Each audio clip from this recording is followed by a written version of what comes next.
की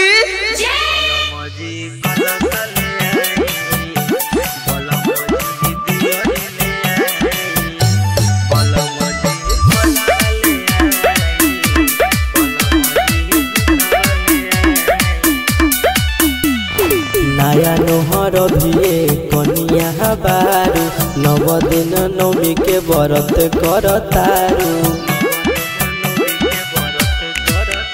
अरे नया नोहर भिए कनिया बारू नव दिन नवमी के व्रत करतारू। अरे जाइले बजरिया बोला नए धनिया कहा ले आई बलमजी कलसा ले आई बलमजी बियर ले आई बलमजी फलवा ले आई बलमजी दूधवा ले आई। बोल सच्चा दरबार की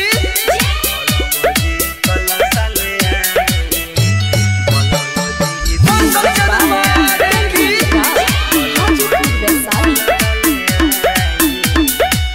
सुन विधि अभी कुछो तोहरा पता नहीं खे हो कतही भूल ना हो जाई यही से डरतानी हो। सुन विधि अभी कुछो तोहरा पता नहीं खे हो कतही भूल ना हो जाई यही से डरतानी हो। और जाइले बजरिया बोला नए धनिया कहा ले आई बलमजी कलसा ले आई बलमजी बियर ले आई बलमजी फलवा ले आई बलमजी दूधवा ले आई। बोल सच्चा दरबार की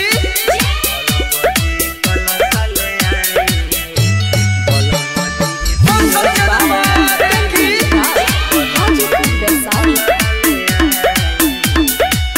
सुनी बबुलू सैया मोर जनी लेट करी हो कब से रेडी हम बनी तनी हाली चली हो।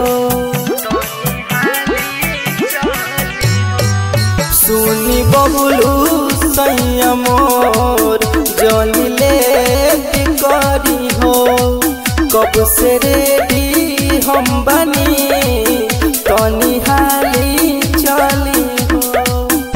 और जाइले बजरिया बोला नए धनिया कहा ले आई बलमजी कलसा ले आई बलमजी बियर ले आई बलमजी फलवा ले आई बलमजी